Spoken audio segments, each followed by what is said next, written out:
সমষ্টি পুনৰ নিৰ্ধাৰণৰ বাবে বান সাহায্যৰ পৰা বঞ্চিত হৈছে ডেৰগাঁও সমষ্টিৰ এখন গাঁও। বিগত 17 দিনে ভোগদৈৰ বাঢ়নী পানীয়ে বুৰাই ৰাখিছে সমষ্টিটোৰ বৰমেৰ চাপৰি গাঁও। পূৰ্বে যোৰহাট জিলাৰ অধীনত আছিল এই গাঁওখন।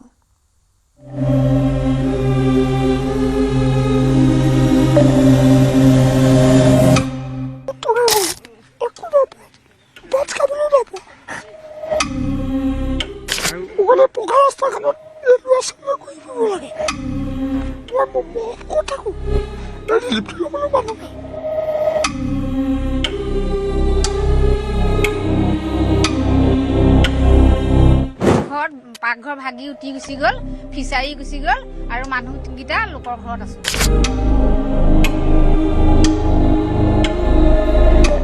বিশ্বকৰ্মা দিবলৈ আমি এটাই অনুৰোধ জনাওঁ পুনৰবাৰ তেখেতে যাতে আমাক দয়া কৰক। 17 দিনে ভোগদৈৰ বাঢ়নী পানীৰ তলত বৰমেৰ চাপৰি গাঁও। কোনো চৰকাৰী সাহায্য পোৱা নাই এইখন গাঁৱৰ বাসিন্দাই।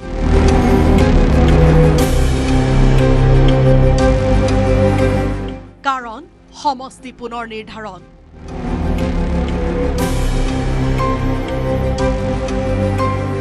ভোগদৈ নদীৰ বাঢ়নী পানীৰ তাণ্ডৱ বৰ্তমানো অব্যাহত আছে।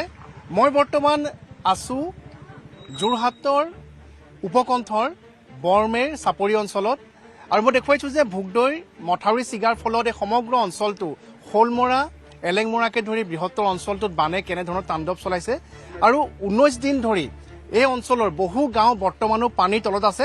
আৰু মই য'ত থিয় হৈ আছোঁ বৰ্তমান এয়া হৈছে যিখন বেজীজান, অৰ্থাৎ যেতিয়ালৈকে বেজীজানৰ পৰা সেই ভোগদৈ বাঢ়নী পানী পুনৰাই গৈ ভোগদৈ নদীত পৰি তাৰ পৰা ব্ৰহ্মপুত্ৰত বিলীন হৈ নাযায়গৈ তেতিয়ালৈকে এই অঞ্চলসমূহ এনেধৰণে বাঢ়নী পানীৰ কবলতে থাকিব বুলি ইয়াৰ স্থানীয় লোকসকলে আমাক জানিবলৈ দিছে।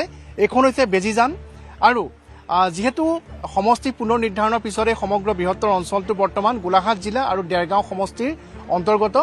মানে পানীৰ ভিতৰত সোমাই আছে 19 দিন। এটা মিঠাতেলৰ বটলত 3 ঘৰে ভাগ কৰি খাবলগীয়া হৈছে। 1 লিটাৰ মিঠাতেলে 3 ঘৰ মানুহক ভাগ কৰিবলৈ দিছে। তাৰপিছত চাউল 4 কেজিকে দিছে আৰু 2টা চৰকাৰী ৰেচন পাইছোঁ। মোৰ ঘৰত পাকঘৰ ভাগি উঠি গুচি গ'ল, ফিচাৰী গুচি গ'ল আৰু মানুহকেইটা লোকৰ ঘৰত আছোহি এতিয়া।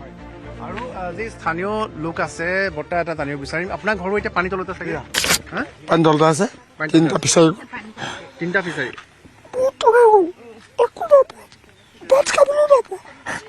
আৰু চৰকাৰৰ ফালৰ পৰা একো নাই দিয়া নেকি? 1.5 কেজিকে চাউল দিছিলে প্ৰথম, তাৰপৰা 2 কিলোকে দিলে আৰু কোনা পোৱা আৰু পকা ৰাস্তাখনত এই ল'ৰা ছোৱালীয়ে ঘূৰি ফুৰিব লাগে।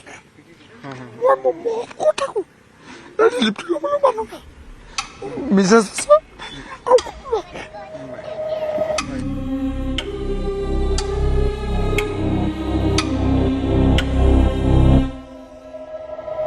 পানী আহিন কাটিলৈকে থাকিব ইয়াত, পানী কমা চান্স নাই। আহিন কাটিলৈকে ঘৰৰ ভিতৰত পানী থাকিলে কি হ'ব? পানী নদীৰ পানী আহি থাকিলে আমাৰ ভিতৰত এতিয়াও ইমান আছে। পাকঘৰত আমাৰ এককাল হৈ আছে আৰু ইবোৰ ৰুমত মানে আঁঠু হৈ আছে, সোমাব পৰা নাই। ল'ৰা ইউনিফৰ্ম চব পানীৰ মাজত এক বস্তু একো সামৰিব নোৱাৰে। 6টা বজাতে পানী সোমালে, ওলাবলৈ নোৱাৰি যেনে মানুহকেইটা আহিছে, একো নাই না। এই দিগবাটত একো উলিয়াব নোৱাৰিলে, চব পানী তলে পিছত পানীত উঠাই বিচনাত থৈছে। মই এতিয়া এইখিনি ভাগিন এজনী তাত আছো, আকৌ এইখিনি আমাৰ হেৰি পাতি আছে নে শিবি তাত আছিল। পাল আঁঠুৱা একোৱেই নাই। আঁঠুৱা নাই, আঁঠুৱা নোহোৱাকে শুইছে আপোনালোক? চৰকাৰৰ ফালৰ পৰা বিচনা চাদৰ এখন 2খনকে এখন কাটি কাটি এখন দিলে।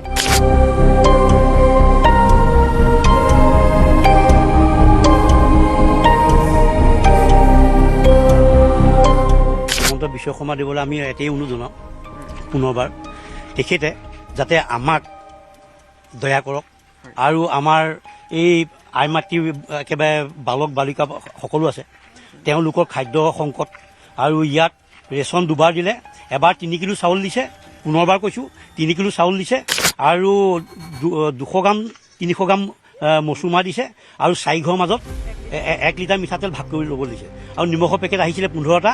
তাৰপিছত আমি আৰু 15টা পেকেট কিনো ভাগ কৰিম, একেবাৰে সমস্যা।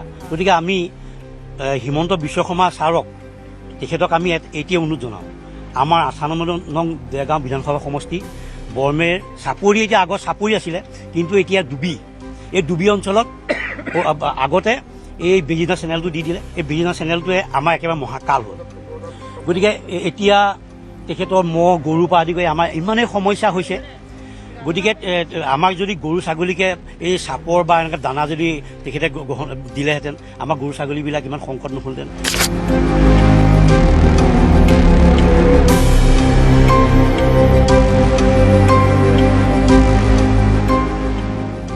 দুৰ্গম অঞ্চল যিহেতু সমষ্টি পুনৰ নিৰ্ধাৰণৰ পিছত এই অঞ্চলটো যোৰহাট জিলাৰ নহয় গোলাঘাট জিলাৰ অন্তৰ্ভুক্ত হ'ল দেৰগাঁও সমষ্টি অন্তৰ্গত হ'ল আৰু সীমামূৰীয়া অঞ্চল হোৱাৰ বাবেই হয়তো জনপ্ৰতিনিধি দৃষ্টিত এই অঞ্চলটো অহা নাই যি বৰমেৰ চাপৰি আমি ৰাইজৰ মুখেৰে সকলোখিনি কথা চৰকাৰক অৱগত কৰিলোঁ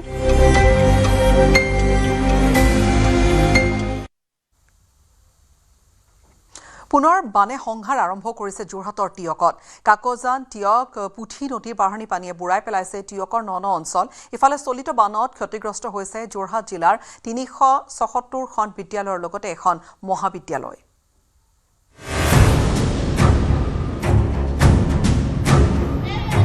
টিয়কত পুনৰ বানৰ সংহাৰ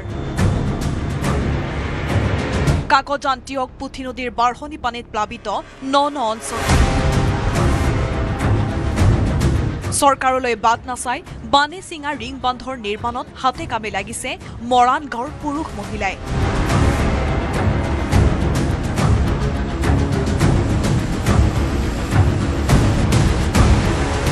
যিহেতু সকলো শেষ কৰিছে বহু পৰিয়ালৰ ঘৰ বাৰী সা সম্পত্তি খেতি পথাৰ সকলো শেষ কৰি দিছে মই এই মুহূৰ্তত মৰাণ গাঁৱত আছোঁ আৰু এই মৰাণ গাঁৱৰ মই এটা পৰিৱেশ দেখুৱাই ল'ব বিচাৰিছোঁ ইতিমধ্যে পুঠি নদীয়ে এই স্থানতে মৰাণ গাঁৱৰ এই স্থানত যিটো ৰিংবান্ধ সেই ৰিংবান্ধটো ছিঙি লৈ গৈছিল আৰু মুহূৰ্ততে সমগ্ৰ গাঁওখন প্লাবিত হৈছিল বিস্তৰ ক্ষতিসাধন হৈছিল প্ৰতিটো পৰিয়ালৰ বাসগৃহৰ ভিতৰত পানী সোমাই তেওঁলোকৰ যথেষ্ট ক্ষতিসাধন কৰিলে অকল মোৰ বাৰী বুলি নহয় আপোনালোকে জানে আমি খেতি হিচাপে আমি এটা আমাৰ এইটো অঞ্চলৰ আচলতে কৃষি প্ৰধান এলেকা গোটেই খেতিয়কৰ গোটেই তথ্যবচ অৱস্থা ঘৰৰ ভিতৰত পানী হ'লে মানে বাকীখিনি কথা নকওঁ বিশেষকৈ পাণ গছজোপাও বচাব পৰা নাই অমিতাজোপাও বচাব পৰা নাই অৱস্থা তেনেকুৱা কিন্তু আটাইতকৈ ডাঙৰ কথা ৰাইজ একত্ৰিত হৈ যে কাম কৰি আছে কেইদিন হ'ল কাম কৰা কেইদিন হ'ল 3 দিন কৰি আছে আপুনিও একেৰাহে কৰি আছে কাম কৰি আছে গোটেই গাঁওখনে একেলগে কৰিছে গোটেই গাঁৱৰ ৰাইজ আহিছে গোটেই গাঁৱৰ ৰাইজ কেইদিন 3 দিন এইবাৰ এতিয়া 7 নম্বৰ হৈছে বুঢ়াটো 7 বাৰ আপোনালোকৰ ঘৰত পানী সোমাইছে আপোনালোক কিমান মহিলা গোটেই মহিলাখিনি ওলাই আহিছে হয় আমি সকলো মহিলা ওলাই আহিছো গাঁৱৰ আমাৰ মৰাণ গাঁৱৰ সকলো মহিলা আমি ইয়াত একত্ৰিত হৈছো আৰু সকলো ৰাইজে লগ লাগি আমি সকলোৰে সহযোগিতাত এই কামটো মথাউৰি নিৰ্মাণৰ কামটো কৰিবলৈ লৈছো বানত ক্ষতিগ্ৰস্ত হৈছে যোৰহাট জিলাৰ ৩৭৭খন বিদ্যালয়ৰ লগতে এখন মহাবিদ্যালয় মঙলবাৰৰ পৰ্যালোচনা বৈঠকত 11 আগষ্টৰ পৰা বিদ্যালয় খোলাৰ নিৰ্দেশ দিছিল শিক্ষামন্ত্ৰী ৰণোজ পেগুৱে কিন্তু মঙলবাৰে নিশাৰ বৰষুণৰ বাবে পুনৰ বন্ধ ৰাখিব লগা হ'ল দুদিন পূৰ্বে খোলা বিদ্যালয়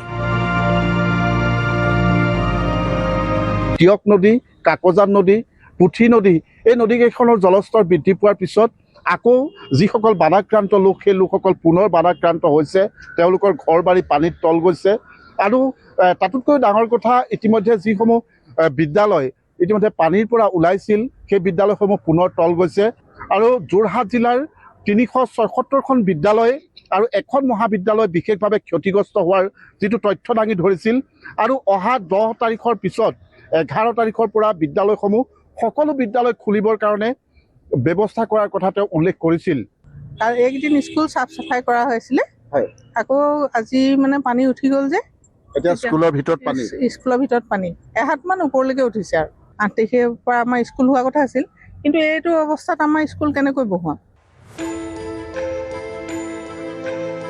ইটোৰ পাছত সিটো বাঢ়নী পানীয়ে কাকজান প্লাবিত কৰাৰ পাছতো এতিয়ালৈকে চৰকাৰী সাহায্য নোপোৱাৰ অভিযোগ বানাক্ৰান্তৰ আমাৰ ঘৰ ডুবি গোটেই ঘৰৰ একদম বিচনাৰ ওপৰত পানী তাৰপিছতে ল'ৰা মই বিচনাৰ ওপৰত মানে চোফাৰ দি পিনি শুৱাই থৈছোঁ ৰাতি 1:30 বজাত পূৰা পানী সোমাই গৈছে। আমাৰ গাঁও বুঢ়াই আহিছিলে, গাঁও বুঢ়াই মানে ঘৰ চাৰ্ভে কৰিছিলে। তেতিয়া ক'লে কি বোলে আপোনালোকে পইচা নাপায়, কাৰণ কেলৈ নাপায়, আপোনালোকৰ লেপটো চাওক, এনেকুৱাবোৰ বস্তুৰ কাৰণে পইচা 15,000টো আহিছে, আপোনালোকে নাপায়। সেইটো একোৱে নাই পোৱা, আমি ৰিলিফ বুলিবলৈও নাই পোৱা। পইচা পাতি ফালৰ পৰা এতিয়া 15,000 চবৰে সোমাইছে, কিন্তু আমাৰ নাই সোমোৱা, আমি নাপাওঁ বোলে। এনেকুৱা হয় যে বাৰীত পাণ গছজোপাৰ পৰা আৰম্ভ কৰি অমিতাজোপা একো নাই বৰ্তমান, কিন্তু এতিয়া ছবাৰ 7বাৰ পানী সোমাই গ'ল। কিন্তু চৰকাৰী আঁচনি বুলি আমি এতিয়ালৈকে একো পোৱা নাই। কিন্তু চৰকাৰী আঁচনিবিলাকতো তেনেকুৱা নহয়, আমি পাম নেপামটো এটা বেলেগ কথা, কিন্তু ৰাইজে একত্ৰিত হৈ কামখিনি কৰি আছে। 18 দিনৰ পাছতো কমা নাই বানাক্ৰান্তৰ দুৰ্দশা। কাকজান, টিয়ক আৰু পুঠি নদীৰ বানে জুৰুলা কৰিছে টিয়কৰ বানাক্ৰান্তক।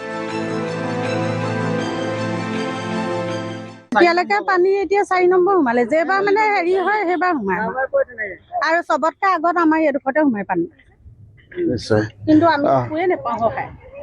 এইসকল লোক মই কৈছোৱে, আকৌ পানীৰ তলত তেওঁলোক আহিছে, পানীৰ ঘৰ ডুবিছে, কিন্তু তেওঁলোকে যিখিনি সাহায্য পাব লাগে বা যিটো চৰকাৰে শেহতীয়াকৈ বান ক্ষতিগ্ৰস্তসকলক 15,000কৈ প্ৰথম কৃষ্টিৰ এককালীন সাহায্য যিটো ঘোষণা কৰিছে সেয়াও পোৱা নাই কৈছে, কিন্তু আকৌ পানী হৈছে।